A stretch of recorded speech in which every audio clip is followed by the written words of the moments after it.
33 people. That's how many lives she saved before they dragged her to the stake. The plantation records from coastal South Carolina tell of a slave woman whose healing touch became legendary across 3 counties, until the very families she cured turned against her. On the morning of August 14, 1748, guards opened the iron door of the Georgetown District Jail to retrieve the condemned healer for execution. The cell was empty. No broken locks, no tunnel, no accomplice. Just gone. Local magistrates ordered the incident erased from official records, and for nearly 3 centuries, her story remained buried in sealed church archives and private family journals. Tonight, you'll hear what really happened to the woman they called a witch, and why her disappearance terrified an entire community more than any execution ever could. Before we continue with the story of the healer who vanished from a locked cell, if you're fascinated by mysteries that challenge everything we think we know about American history, hit that subscribe button and turn on notifications so you never miss stories like this. And tell me in the comments, what state are you listening from? I love hearing where my audience discovers these forgotten tales. Now, let's step back to 1731, to a place where survival meant understanding the fine line between gift and curse. What the Georgetown magistrates couldn't erase, however, were the whispered accounts that survived in family Bibles, in marginalia of ledgers, in letters tucked between pages of forgotten books. And it's from these fragments that we piece together what truly happened. The settlement that would become Georgetown sat like a jewel along the Winyah Bay, where 4 rivers converged to create one of the finest natural harbors on the Atlantic coast. By 1731, Rice had transformed the Low Country into a landscape of engineered waterways and vast plantations that stretched inland for miles. The humid air hung thick with mosquitoes and money, both equally relentless.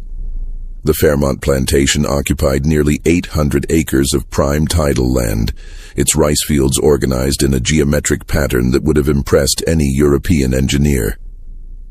The main house, built of cypress and tabby, that distinctive mixture of oyster shells, sand and lime, stood 2 stories tall with wide piazzas designed to catch the slightest breeze.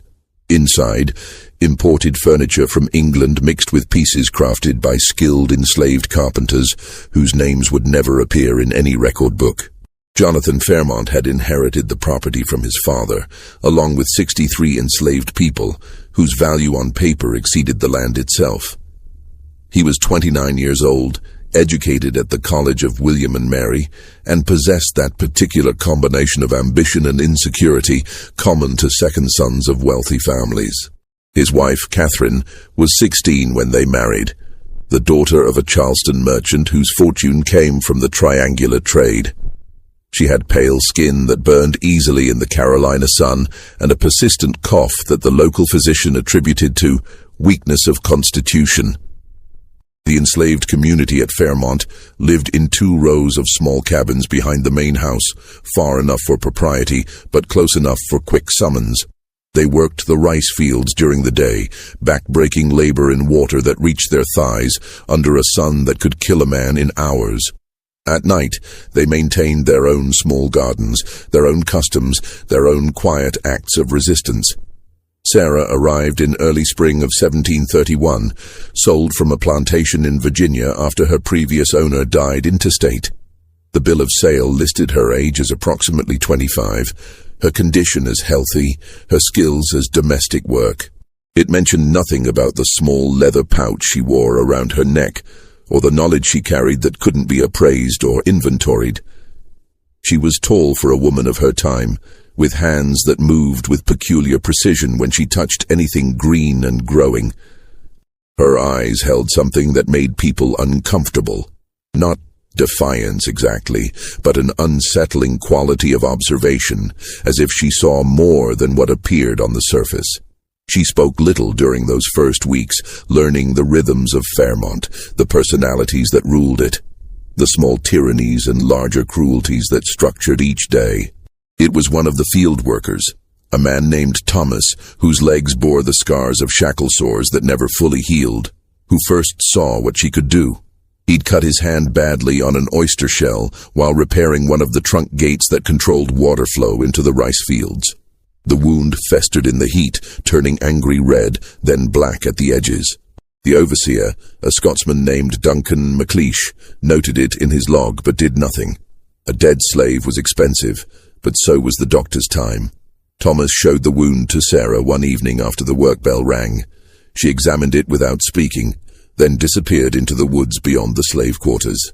She returned an hour later with a handful of plants that looked like common weeds to anyone else. Using a flat stone, she crushed certain leaves into a paste, mixed it with clean water from the well, and bound the mixture against his wound with strips of cloth. Within 3 days, the black had retreated. Within a week, the wound closed. Within 2 weeks, Thomas could grip an axe handle without wincing. Word spread quickly through the quarters, the way important information always traveled. In glances, in deliberately casual conversation, in the careful code that the enslaved developed to protect what mattered. Others came to her with their ailments. A woman suffering from fever following childbirth. A child with a cough that wouldn't stop. An elderly man with joints so swollen he could barely walk. Sarah treated them all, usually at night, usually in silence. She never asked for payment. What could they give? But recipients left small gifts anyway. A carved wooden spoon, a handful of rice saved from their rations, a scrap of blue cloth. The first time anyone from the main house noticed was in July, when the overseer MacLeish developed a stomach complaint so severe he couldn't leave his small house near the rice mill. For 2 days, he writhed in agony, while his assistant sent a messenger to Georgetown for the doctor. But the doctor was attending a difficult childbirth 20 miles away and wouldn't come. One of the house slaves, a woman named Betty, who'd watched Sarah work, suggested quietly to Catherine Fairmont that perhaps Sarah knew something about healing.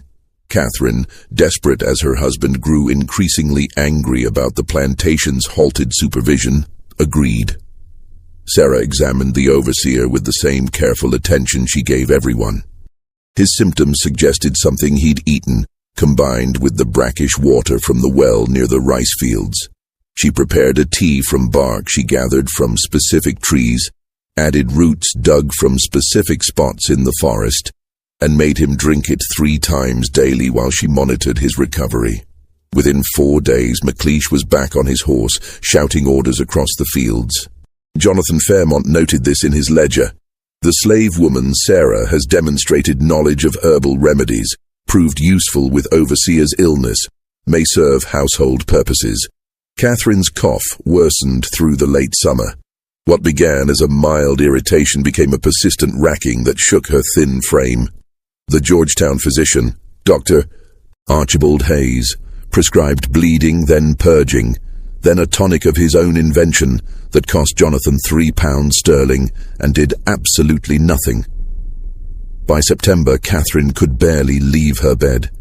She'd grown so thin that her collarbones protruded sharply beneath her nightgown.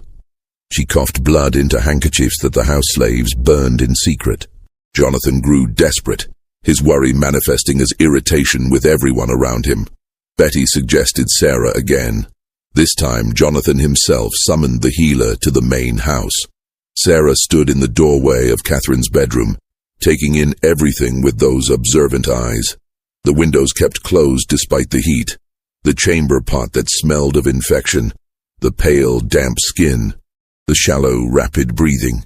She stepped closer, placed her hand on Catherine's forehead, then her chest, then her back, feeling for something that couldn't be seen.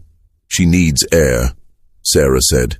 Her voice was surprisingly clear, with an accent that suggested origins farther north. "Clean air, and the windows must open."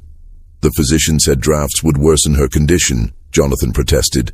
Sarah looked at him directly, a moment of eye contact that would have earned most enslaved people a strike. The physician is wrong. Perhaps it was desperation, or perhaps something in Sarah's certainty, but Jonathan ordered the windows opened. Sarah returned that evening with bundles of plants wrapped in cloth. She boiled water in the kitchen, an act that scandalized the cook who ran that domain, and steeped leaves and roots in careful proportions. The resulting tea smelled of mint and something sharper, almost medicinal. She made Catherine drink it 3 times daily. She also mixed a paste that she instructed be rubbed on Catherine's chest and back before sleep. Most importantly, she insisted Catherine sit outside on the piazza for 2 hours each morning and evening, breathing the river air. Dr. Hayes, when he learned of this treatment, pronounced it dangerous superstition and warned Jonathan that he was risking his wife's life by allowing a slave's ministrations. But Catherine was dying under Hayes's care, so Jonathan continued Sarah's regimen. 3 weeks later, Catherine walked downstairs to dinner. 4 weeks later, her cough had diminished to occasional clearing. 6 weeks later, she asked for her sewing basket, a sure sign of returning strength. The story spread through Georgetown society with the speed of scandal. The Fairmont slave who'd saved Catherine's life became a topic of parlor conversation. Other plantation families began sending for her, always carefully, always with the proper permissions negotiated between owners, because a skilled slave's time was valuable property. Sarah treated Rebecca Thornton's infant son when he developed a fever that 3 doctors couldn't break. She cured Samuel Hartwell's persistent headaches that had plagued him for years. She helped Ann Colleton's elderly mother when nobody believed the woman would survive the winter. She treated infected wounds, delivered babies, eased the pain of those dying from ailments nobody could cure, and turned away no one who came to her with genuine need. The enslaved community watched this development with mixed feelings. Sarah's gifts brought her privileges: better food, a private room in one of the cabins, exemption from field work. But gifts that made you valuable to white owners were dangerous. Valuable property was guarded closely, controlled tightly, and property that became too important, too independent, too confident in its own worth, that property needed to be reminded of its place. Sarah kept careful records, though she couldn't write. She notched a small piece of wood for each person she treated, marking whether they were enslaved or free, whether they survived or died. By her count, she'd successfully treated 33 people by the spring of 1748. The 34th would change everything. His name was Benjamin, and he was Jonathan Fairmont's only son, born in 1743 when Catherine was 28, and everyone had begun to assume she'd remain childless. The boy was indulged, adored, the center of both parents' lives and the future of the Fairmont plantation. He was 5 years old when he developed a fever in April 1748. Sarah examined him with her usual care. The fever was high, but not dangerously so. His symptoms suggested a common childhood illness. She'd seen it dozens of times in the slave quarters. She prepared her remedies: fever-reducing tea, cool compresses, specific herbs to prevent the illness from settling into his lungs. She instructed Betty on the exact schedule of treatments. But Jonathan, panicked by his son's illness, also summoned Dr. Hayes. The physician arrived the next morning, examined Benjamin, and prescribed his standard treatment, bleeding to release the bad humors. Sarah, when she learned of this, objected. She found Jonathan in his study and spoke with an urgency that approached impertinence. "The bleeding will weaken him. He needs his strength to fight the fever. Please, just continue what I've started. 3 more days, and he'll recover." Dr. Hayes, overhearing this exchange, turned purple with rage. "You dare question my medical judgment? I studied at Edinburgh University. I have treated patients across 2 continents, and you, a slave woman with some hedge witch knowledge of weeds, presume to countermand my professional opinion?" The confrontation escalated. Dr. Hayes insisted that Jonathan must choose either Hayes's educated treatment or Sarah's plantation superstitions, but not both. To continue with Sarah's remedies while rejecting Hayes's advice would be to publicly humiliate a respected physician, an insult no gentleman could permit. Jonathan chose Dr. Hayes. He ordered Sarah back to the quarters and specifically forbade her from entering the main house. Dr. Hayes bled Benjamin twice over the next 2 days. The boy grew weaker, his fever spiking higher. On the third day, he developed a rash that Hayes interpreted as evidence the bad humors were being expelled. On the fourth day, Benjamin couldn't keep down water. On the fifth day, he died. Catherine's screams could be heard across the plantation. Jonathan sat in his study and drank himself into a stupor. Dr. Hayes, after examining the body, declared that the boy had succumbed to a malignant fever beyond any treatment's reach and collected his fee before departing. In the slave quarters, Sarah wept for a child she couldn't save because they wouldn't let her try. The funeral took place on a gray morning with half of Georgetown society in attendance. Catherine, dressed in black that made her look ghostly, could barely stand. Jonathan's face had set into a mask of rage that needed a target. 3 days after they buried Benjamin, that target revealed itself. The accusation began quietly, like poison seeping into water. Dr. Hayes, during a dinner at the Thornton plantation, mentioned casually that he'd always found it peculiar how the slave Sarah's remedies seemed to work so effectively. Almost unnatural, he mused, swirling wine in his glass. One wonders what precisely goes into those concoctions of hers. Rebecca Thornton, whose infant son Sarah had saved years earlier, felt a chill of unease. What if Sarah's healing wasn't medicine, but something darker? She'd never actually seen what Sarah put in those teas and pastes. Nobody had. The whisper spread through Georgetown society like fever through an unventilated sick room. Sarah's remedies worked too well to be simple herbalism. There must be something else, some secret knowledge, some pact or power that exceeded normal human ability. And if she could heal with such effectiveness, couldn't she also harm? Hadn't Benjamin Fairmont died after Sarah's remedies were stopped? What if the remedies themselves had caused a dependency, a corruption in the boy's body that made him vulnerable once they were withdrawn? What if Sarah had been slowly poisoning him all along for reasons only she understood? The theological implications were discussed in parlor conversations across the region. South Carolina had no history of witch trials like Massachusetts, but the colonists knew the stories.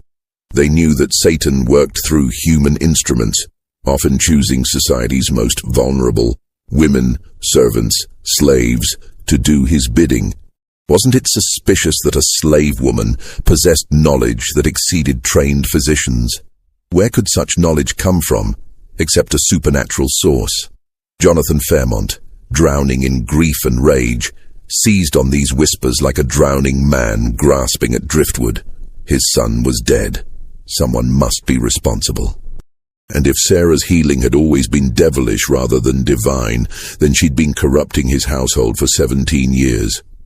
Perhaps Catherine's recovery had been false, a temporary reprieve granted by dark powers to lull them into trust. Perhaps every cure she'd performed had extracted some spiritual price that would eventually be collected.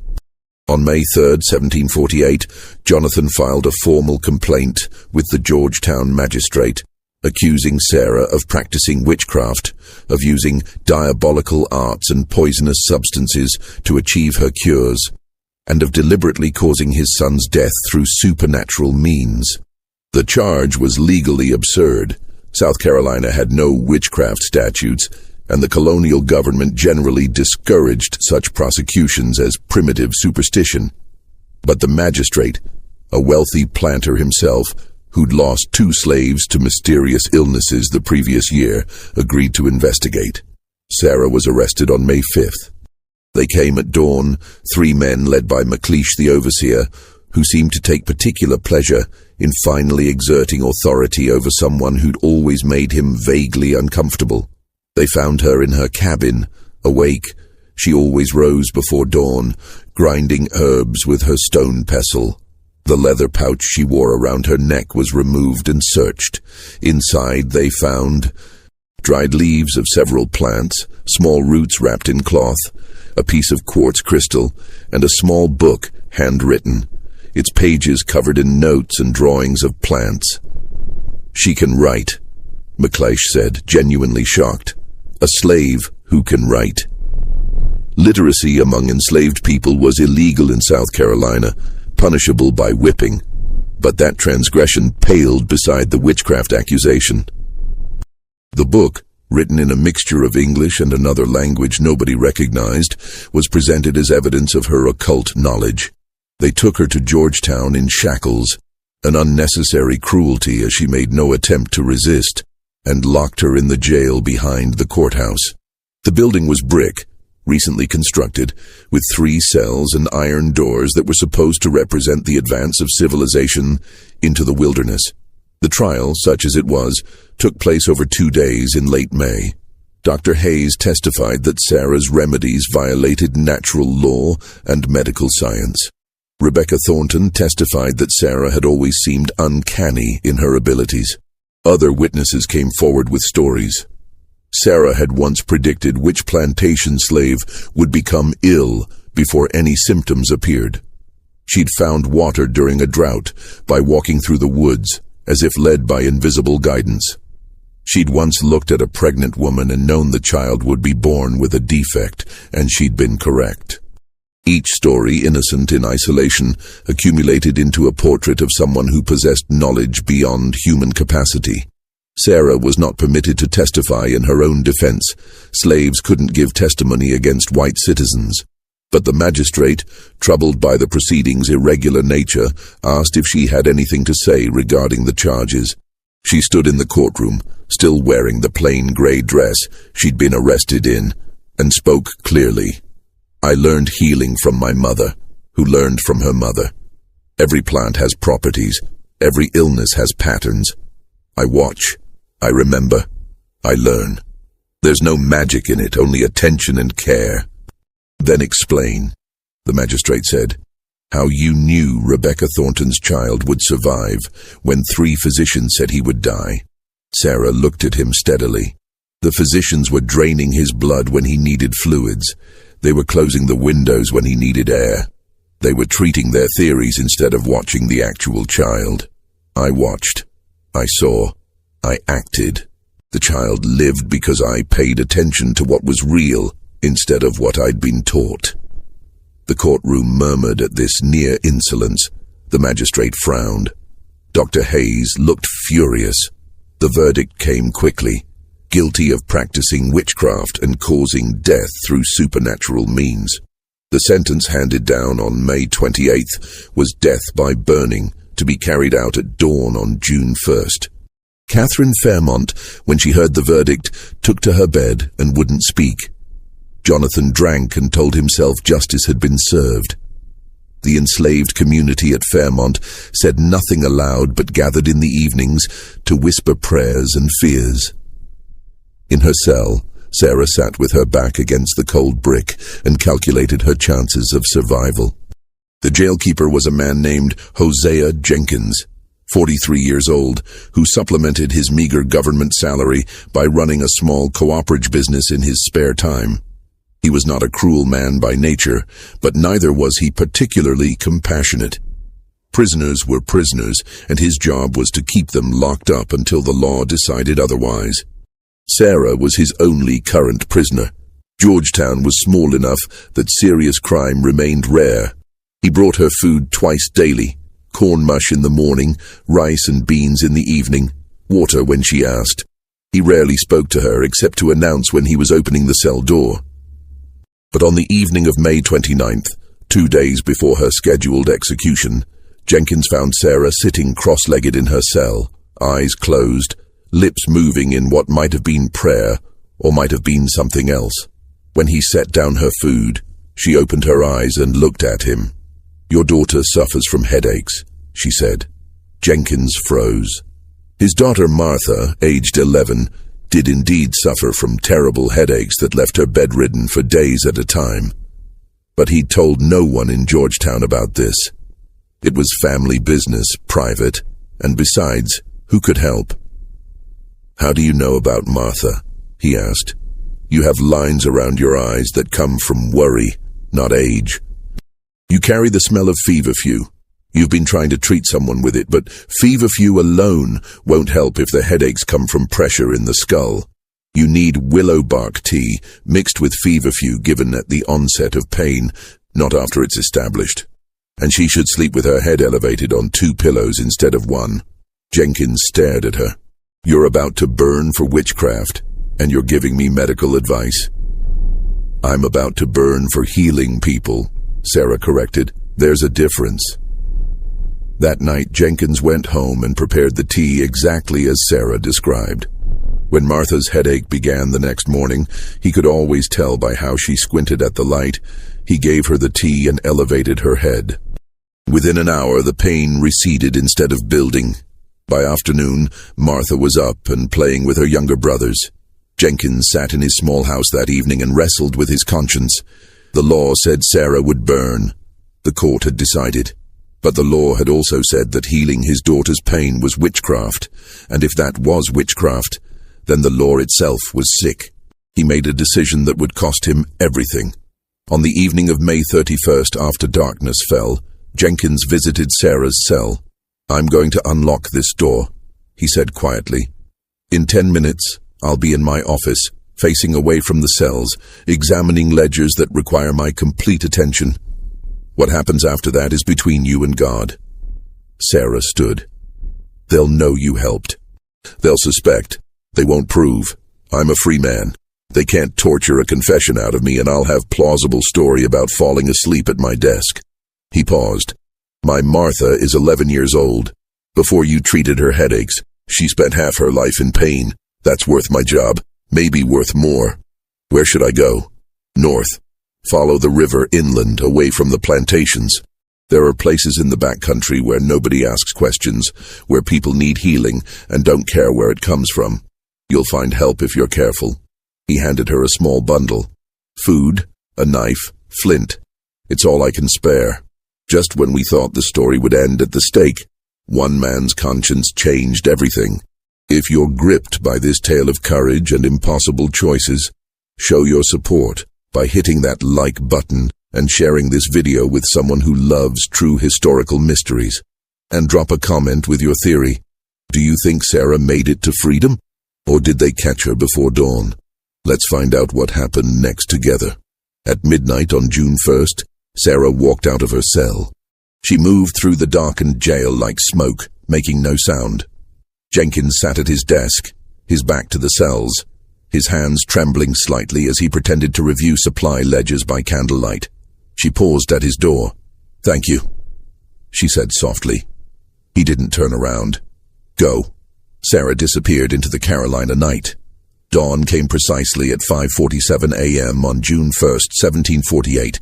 The execution was scheduled for 6 Gau, giving the condemned time to make final prayers.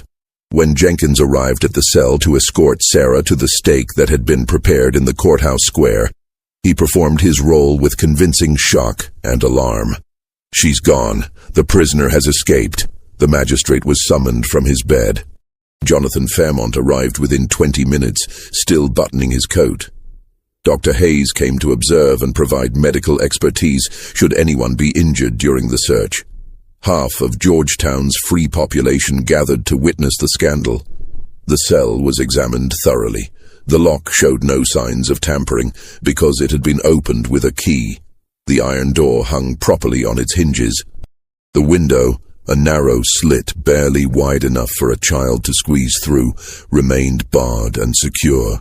There was no tunnel, no loosened stones, no hidden passage. She simply vanished. Someone whispered, and the word spread through the crowd like wind through dry grass. Vanished, like smoke, like a demon summoned back to hell. A search party was organized immediately. McLeish, who prided himself on tracking skills learned from Indian traders, led a dozen men into the woods north of Georgetown. They found no tracks, no broken branches, no sign of passage. It was as if Sarah had simply ceased to exist the moment she left the cell. "Witchcraft," Dr. Hayes pronounced, "clear evidence that our judgment was correct. Only supernatural powers could accomplish such an escape." The magistrate, examining the cell personally, found himself troubled by a different question. If she could vanish through witchcraft, why wait until the night before execution? Why not escape immediately upon arrest? Nobody had a good answer to this. The question hung in the air, uncomfortable and unanswered. Jonathan Fairmont offered a reward, £50 for Sarah's capture, dead or alive. It was an enormous sum, enough to buy several slaves or a small plot of land. Bounty hunters arrived from Charleston, men who specialized in tracking escaped slaves through swamp and forest. They searched for 2 weeks and found nothing. At the Fairmont plantation, strange things began happening. Not supernatural, nothing that couldn't be explained, but unsettling nonetheless. The rice crop, usually reliable, began failing in one section of fields. McLeish investigated and found the trunk gates sabotaged, allowing salt water to flood the paddies at the wrong time. Someone with knowledge of rice cultivation had done it deliberately. A fire started in one of the storage barns, destroying that season's seed rice. The cause was never determined, but the burn pattern suggested it began in multiple places simultaneously. Horses fell lame. Tools went missing. A section of fence collapsed, allowing several pigs to escape into the forest. Each incident could be accident or negligence. Taken together, they felt like revenge. The enslaved community at Fairmont moved through their work with careful neutrality, showing neither satisfaction nor concern. But in the quarters at night, they sang songs that hadn't been heard in years. Old songs from across the ocean, songs about tricksters and freedom, songs about those who escaped bondage through cunning rather than violence. Jonathan began drinking more heavily. Catherine withdrew into silence, spending hours in Benjamin's empty room. The plantation, once prosperous, began declining, not catastrophically but steadily, like a wound that wouldn't quite heal. Dr. Hayes published a pamphlet, an account of witchcraft in the Carolina Low Country, being a true relation of the escape of the witch woman Sarah through diabolical arts. It sold briskly in Charleston and Savannah, establishing Hayes's reputation as an expert on supernatural matters. He never mentioned that he'd been wrong about Benjamin's treatment, or that Sarah's remedies had proven more effective than his own. In Georgetown, the jail lock was changed. Jenkins was questioned extensively but stuck to his story. He'd been working at his desk and had dozed off briefly. When he woke, the cell was empty. How? He didn't know. Must have been witchcraft, just like everyone said. The magistrate didn't believe him but couldn't prove otherwise. Jenkins kept his position, though his reputation never fully recovered. His daughter Martha's headaches, however, remained manageable for the rest of her life. 2 months after Sarah's escape, a traveling merchant passing through Georgetown mentioned that he'd heard stories from the backcountry about a woman healer who'd settled near a Cherokee trading path, treating both colonists and Indians with equal skill. She was described as tall, with observant eyes and hands that moved with peculiar precision when working with plants. The magistrate sent inquiries but received no cooperation. The backcountry operated by different rules, and a skilled healer, whatever her legal status, was too valuable to surrender for any reward. The truth about Sarah's escape remained hidden until 1779, when Hosea Jenkins lay dying of the fever that had plagued Georgetown that summer. With death approaching and conscience weighing heavy, he sent for his pastor and made a confession. "I let her go," he said, his voice weak but clear. "I opened the cell and gave her supplies and directions. She didn't vanish through witchcraft. She walked out through an unlocked door while I pretended not to notice." The pastor, Reverend Samuel Blackwell, was shocked. "You allowed a convicted witch to escape?" "I allowed a healer who saved my daughter's life to avoid execution for the crime of being better at medicine than the men who charge money for it." Jenkins coughed, the sound wet and painful. "She wasn't a witch. She was a woman who paid attention to the world around her and learned from it. We burned her because she made educated men feel inadequate, and because she was enslaved and therefore couldn't be allowed to possess knowledge that exceeded her masters." But Jenkins had more to confess than just opening a door. In his fever-weakened state, 30 years of carried guilt poured out in fragments that Reverend Blackwell struggled to piece together. Sarah hadn't been entirely unprepared for her escape, Jenkins revealed. During her month of imprisonment, She'd had one regular visitor besides Jenkins himself, a free black woman named Phyllis Rutherford, who operated a small bakery in Georgetown, supplying bread to the courthouse and jail. Phyllis was one of perhaps 24 free people of color living in the district. Her freedom purchased years earlier by a grateful merchant whose life she'd saved through skilled nursing during a yellow fever outbreak. Phyllis had known Sarah before the arrest. Years earlier, Sarah had helped Phyllis's sister through a difficult childbirth at one of the neighboring plantations. The baby had been breech, and the white midwife had given up, declaring both mother and child lost. Sarah had been summoned as a last resort. Through careful manipulation and patience that lasted 8 hours, she'd turned the baby and delivered him alive. The mother survived. Phyllis never forgot. When Sarah was arrested, Phyllis began visiting the jail under the pretense of delivering fresh bread, an unnecessary luxury that she claimed was Christian charity for the condemned. She would sit outside Sarah's cell and read scripture aloud, as was considered proper. But within those scripture readings, she embedded information. Names of safe houses, descriptions of landmarks along escape routes, warnings about which roads had patrol stations. Jenkins had known about these communications but chose ignorance. His role was to keep prisoners locked up, not to monitor every word spoken through the bars. When he made the decision to unlock Sarah's cell, he knew she wouldn't be walking into complete darkness. Phyllis had already mapped the path, but there was more. In the 2 days between Sarah's escape and Jenkins's official discovery of the empty cell, a conspiracy of silence had operated across Georgetown that nobody ever fully acknowledged. The night watchman who should have been patrolling near the jail reported seeing nothing unusual. The merchant whose stable backed up to the jail property didn't hear when someone took one of his horses, a mare with a gentle temperament, gone for 3 days, and then mysteriously returned. The ferryman at the river crossing north of town somehow failed to notice a tall woman crossing just before dawn. "We weren't all heartless," Jenkins whispered. "Some of us knew the trial was wrong. We couldn't stop it." The magistrate had decided. Dr. Hayes had testified. Jonathan Fairmont wanted blood. But we could choose not to see certain things. We could choose to be looking the wrong direction at the right moment. Reverend Blackwell asked the question that would haunt him. How many others were involved? Jenkins's answer was both specific and vague. Count the people in Georgetown whose lives she saved. Then count how many of them testified against her. The difference is your answer. Of the 33 people Sarah had successfully treated, only 3 had testified at her trial. 30 others had remained silent, neither defending nor condemning her. But silence, Jenkins suggested, wasn't always cowardice. Sometimes it was calculated restraint, the decision not to add your voice to either side so that later, if opportunity came, you could act without having committed yourself publicly. Jenkins died that evening before he could provide more names.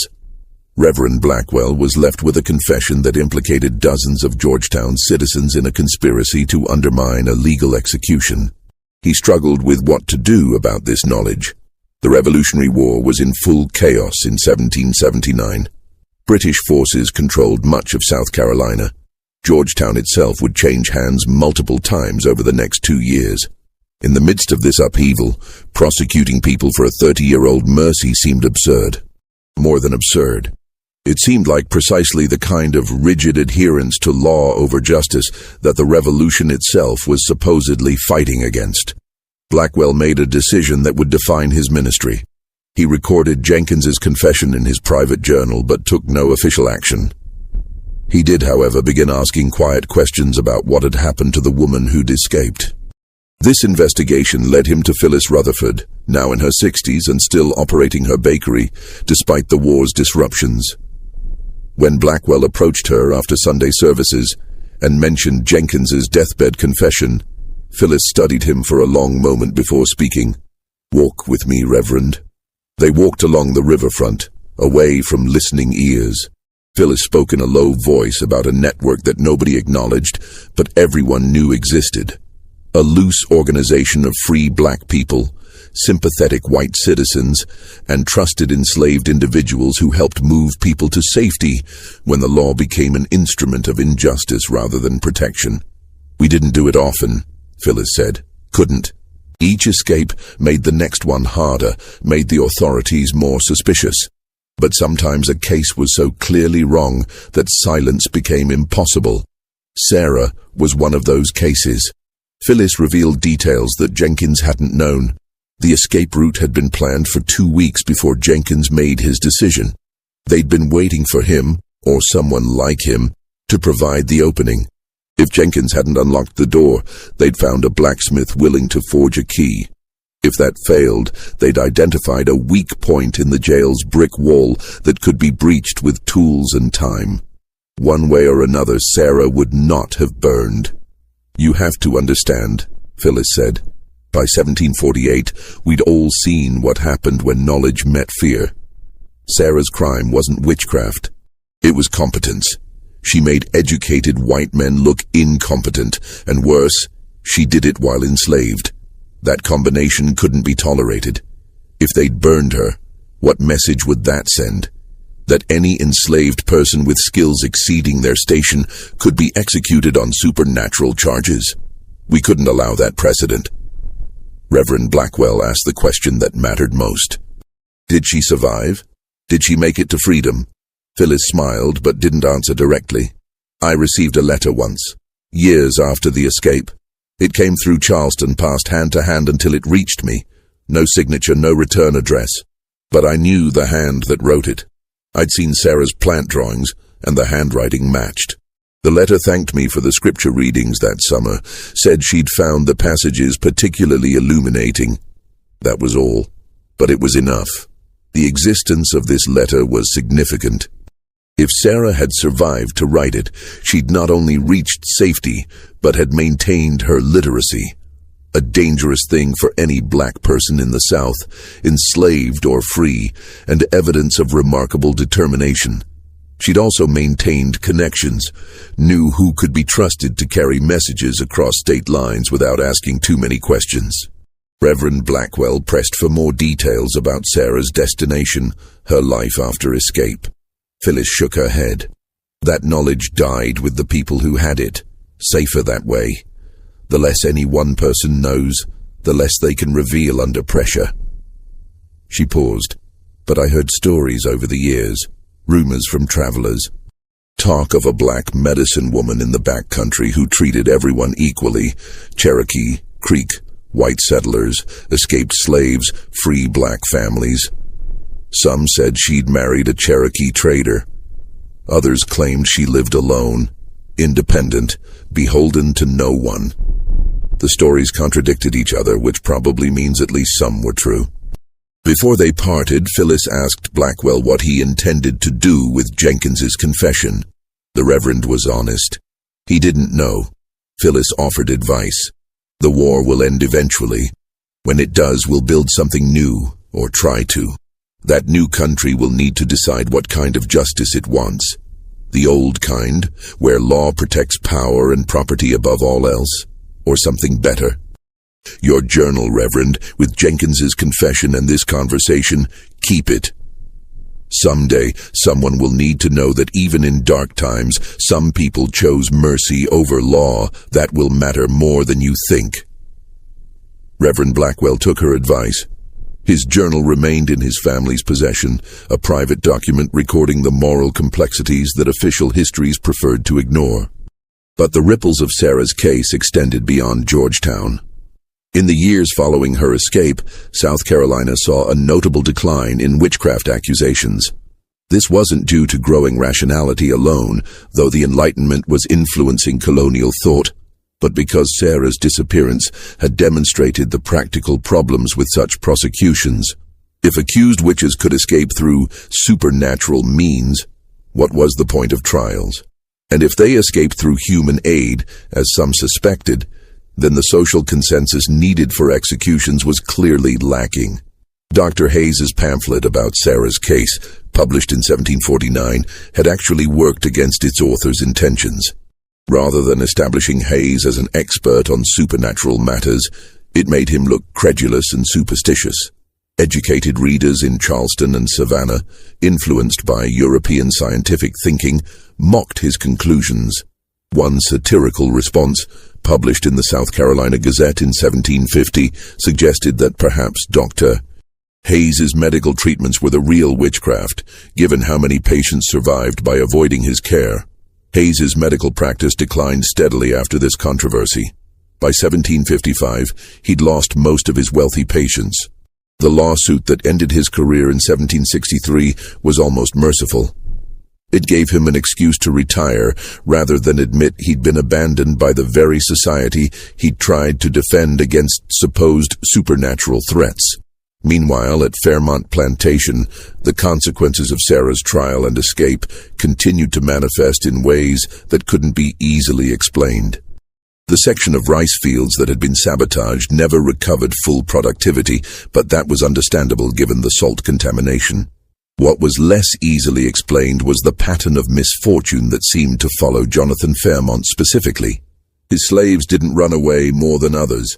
Escape from low-country rice plantations was notoriously difficult given the geography and patrols, but they worked with a kind of deliberate inefficiency that was impossible to punish because it left no clear evidence. Tools weren't missing, they just broke more often. Repairs were completed, they just needed to be redone more frequently. Work was finished. It just took longer than before. McLeish, the overseer, noted this in his reports but couldn't identify specific culprits. The enslaved community at Fairmont had closed ranks in a way that transcended individual personality. They weren't rebellious, that would bring violent punishment. They were simply less enthusiastic, less invested in the plantation's success. And in an economy that depended on enslaved people caring enough about their work to do it well, this quiet disengagement was devastating. Jonathan tried increasing punishments, then tried reducing them. He tried offering incentives, then tried rotating work assignments. Nothing changed the fundamental dynamic. His slaves would work exactly as hard as necessary to avoid punishment, and not a fraction more. Catherine, for her part, never recovered from Benjamin's death. She'd initially blamed Sarah. That was easier than blaming her husband for choosing Dr. Hayes over effective treatment. But as months became years, she couldn't maintain the delusion. Benjamin had been dying under Hayes's care, improving under Sarah's. Her son's death was the price of social convention, of deference to credentialed authority over practical results. She began having dreams, not supernatural visions, just the ordinary nightmares of grief and guilt. In these dreams, Benjamin lived because she'd had the courage to defy Jonathan and Dr. Hayes, to insist that Sarah continue treatment regardless of social consequences. She'd wake crying, knowing that maternal instinct had been right and social propriety had been fatal. In 1754, Catherine convinced Jonathan to free 3 of their slaves, an elderly couple and a skilled carpenter, an unprecedented act of manumission for the Fairmonts. Jonathan agreed partly to please his increasingly fragile wife, partly because the slaves in question were past prime working age, and partly because some desperate part of him hoped that demonstrating mercy might lift the atmosphere of quiet condemnation that had settled over his property. It didn't help. The remaining enslaved people at Fairmont acknowledged the manumissions with the same careful neutrality they applied to everything. They weren't impressed by mercy that came 8 years late and benefited people already too old for hard labor. The final piece of Sarah's story emerged from multiple sources over many decades, each adding fragments to a picture that would never be complete, but could at least approach truth. The first substantial information came from the Cherokee oral history that Tsali shared with the missionary in 1802. But there was more to Tsali's account than the missionary recorded in his official report. In private conversation, Tsali provided details he considered too sensitive for public record. Rachel, as Sarah had renamed herself, arrived in Cherokee territory in the late summer of 1748, carried by a network of guides who moved her from safe house to safe house along routes used for trading and communication. She was exhausted, traumatized, and determined never to be property again. The Cherokee had complex relationships with escaped slaves. Some tribes returned runaways for reward money. Others offered shelter, recognizing kindred spirits in people fleeing white authority. The decision usually depended on individual circumstances and the usefulness of the person seeking refuge. Rachel proved extraordinarily useful.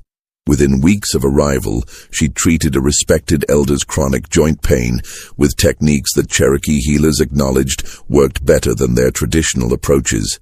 She learned Cherokee medical practices in exchange for teaching her own knowledge, a genuine trade between equals that she'd never experienced in colonial society. She wept the first time someone asked her opinion rather than ordered her action. Sally told the missionary, "We didn't understand why until she explained what her life had been before. Then we understood that what we considered normal human respect was something she'd been denied for most of her existence." Rachel lived among the Cherokee for about 5 years, from 1748 to approximately 1753. During this time, she married, not a Cherokee man as some rumors suggested, but another refugee, a mixed-race trader named William Crawford who'd been fleeing debt charges and discrimination from white settlements. Their marriage was never legally recognized by colonial authorities, but within the Cherokee community and the loose network of backcountry settlers who didn't ask too many questions, they were simply William and Rachel, a married couple who kept to themselves and helped their neighbors. They had no children. Whether by choice, circumstance, or biological inability, the records don't say. But Rachel helped deliver dozens of children in the backcountry, both Cherokee and settler. Her reputation spread across territories that had no newspapers or official communication networks, spread by the oldest form of advertising, grateful parents telling their friends about the woman who'd saved their babies. In 1753, William died in a hunting accident, a genuine accident, nothing suspicious, just the everyday dangers of backcountry life. Rachel buried him on a hillside he'd loved, beneath an oak tree they'd planted together the year they married. She chose to stay in the area rather than return to Cherokee territory, building a small cabin on unclaimed land that nobody bothered to dispute because it was too far from anything valuable. For the next 11 years, until her death in 1764, Rachel operated as an independent medical practitioner in a region where independence was possible precisely because official authority rarely reached. She treated Cherokee families, white settlers, escaped slaves seeking refuge, free black families establishing farms, mixed-race communities existing in legal gray areas, anyone who needed help and showed respect. She maintained her literacy, carefully recording treatments and observations in the notebook that would later surface in 1856.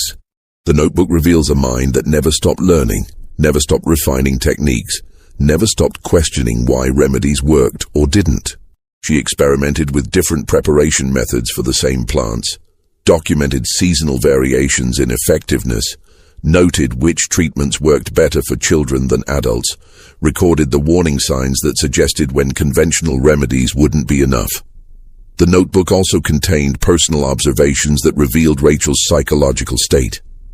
One entry from 1758, treated white settler family today. Father called me ma'am and paid in smoked venison. Such simple respect still surprises me. I have been free for 10 years, yet I still expect orders and blows. I wonder if this expectation ever fully disappears, or if trauma carves permanent channels in the mind that freedom cannot entirely erase. Another entry, undated but presumably from the early 1760s, reflected today on the 33 lives I saved before they called me witch. I have saved at least 200 more since then, probably more that I've lost count of. The difference is that now people thank me instead of fearing me. The medicine hasn't changed. My knowledge hasn't changed. Only my legal status and the color of my patient's desperation has changed. This tells me everything I need to know about which was real, the crime they accused me of, or the crime they committed against me. Sally's account of Rachel's death was both tragic and fitting. In February 1764, one of the worst winters in Carolina memory, a woman in a settlement 2 days' walk from Rachel's cabin went into premature labor. The husband arrived at Rachel's door during a blizzard, begging for help. Rachel, now approximately 60 years old, gathered her supplies and went. The journey took 8 hours through snow that reached their knees. By the time they arrived, the woman was in crisis. Rachel worked through the night, managing a complicated delivery that should have killed both mother and child. Through skill, experience, and determination that transcended physical exhaustion, she delivered a healthy baby girl just before dawn. The mother survived. The baby survived. Rachel, who'd walked through a blizzard at age 60 and worked through the night in a freezing cabin, developed pneumonia. She died 4 days later, her last words reportedly, "The baby lives, that's what matters." The Cherokee community and the scattered backcountry settlers who'd known her pooled resources to give her a proper burial. They laid her to rest on the hillside she'd chosen, next to William, beneath the oak tree. Over 100 people attended. Cherokee, white settlers, free black families, and several people who'd clearly been enslaved but were visiting relatives for the weekend, a transparent fiction that everyone politely accepted. One of these visitors was a young man named Isaac, who'd traveled from a plantation near Charleston. In a letter he later wrote to his brother, a letter that was preserved in a collection of African-American correspondence and rediscovered in 1934. Isaac described attending Rachel's funeral and hearing stories about her life. "They say she was born enslaved," Isaac wrote. "They say she was nearly burned for healing people. They say she escaped and lived free for 16 years, healing hundreds more. I do not know if all these stories are true, but I stood by her grave and saw people of 3 different colors weeping together, and I thought, if this woman could earn such respect from such different people, then surely the world is capable of more justice than we currently see. Her grave gives me hope, brother. If she could escape and live free, perhaps others can too. Perhaps someday all of us can." This letter, along with Sally's account and Rachel's recovered notebook, formed the core evidence that historian Margaret Hensley used in her 1926 dissertation. But Hensley's research uncovered additional pieces that deepened the picture. Hensley discovered, for instance, that Phyllis Rutherford's bakery in Georgetown had operated continuously until 1802, when Phyllis died at age 87. In her will, Phyllis left a sum of money, surprisingly large for a free black woman of her era, to establish a fund for the medical education of deserving persons regardless of their status or color. The fund was never actually implemented, blocked by legal challenges from white citizens who objected to using money for black education. But the intention was clear. Phyllis had spent decades saving money to create what Sarah had represented: access to medical knowledge for people systematically excluded from it.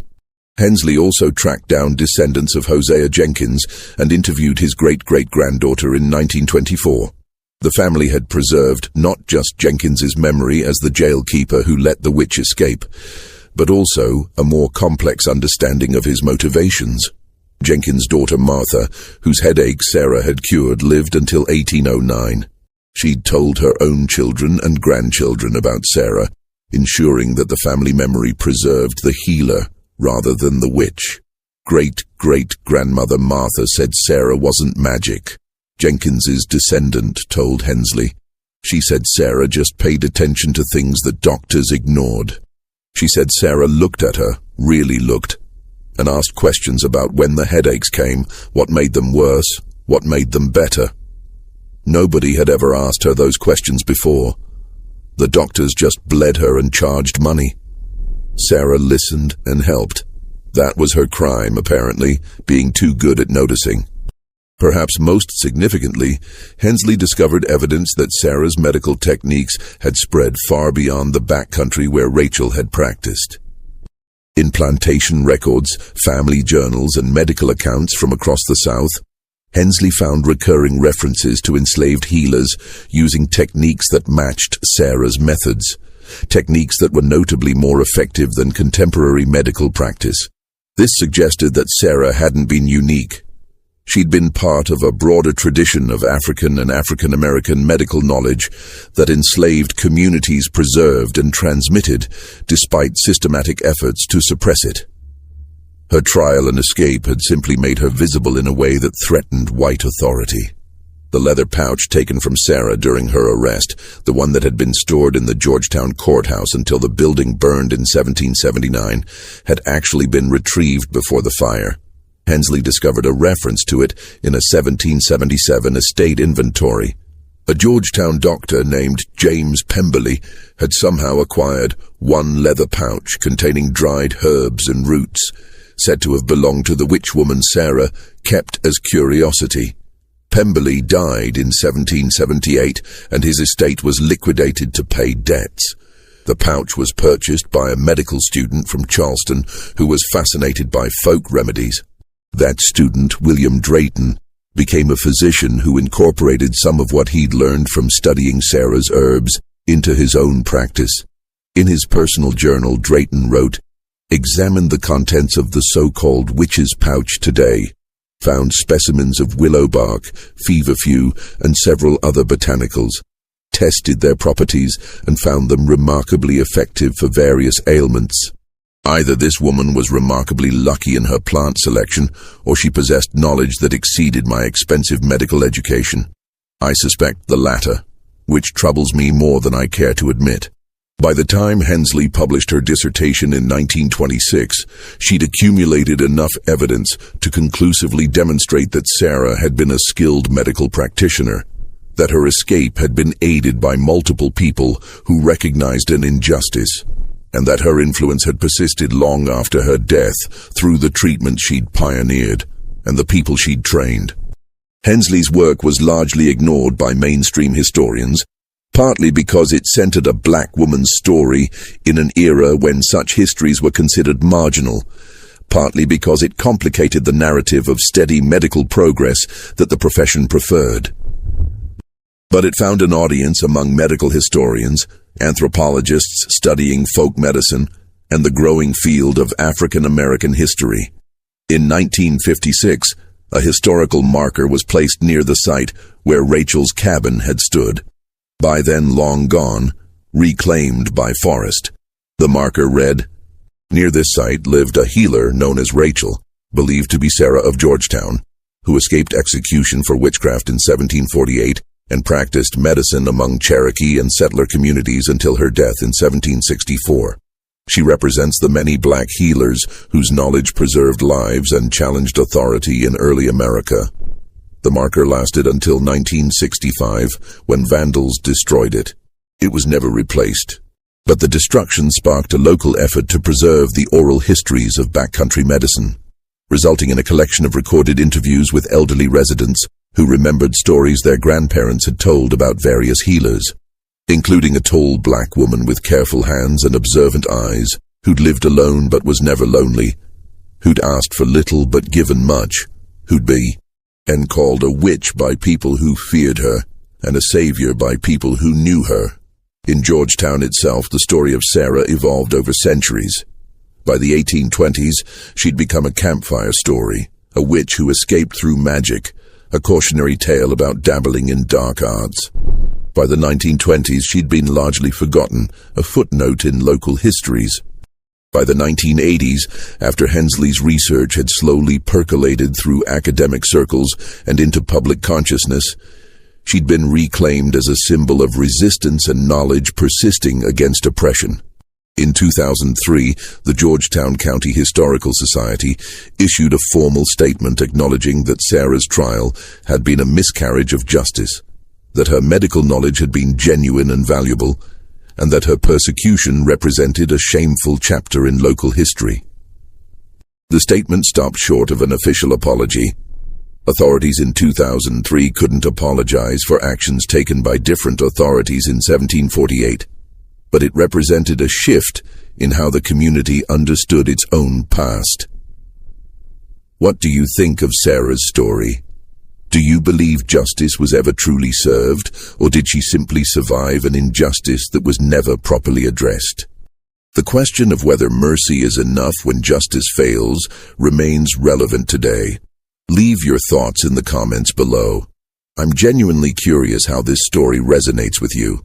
If this tale of courage, knowledge, and survival moved you, share it with someone who needs to hear about historical figures who refuse to be erased.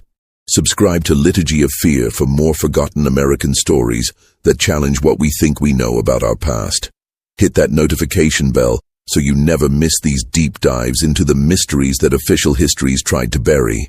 And remember, Sarah's real legacy wasn't escaping the stake or living free in the backcountry.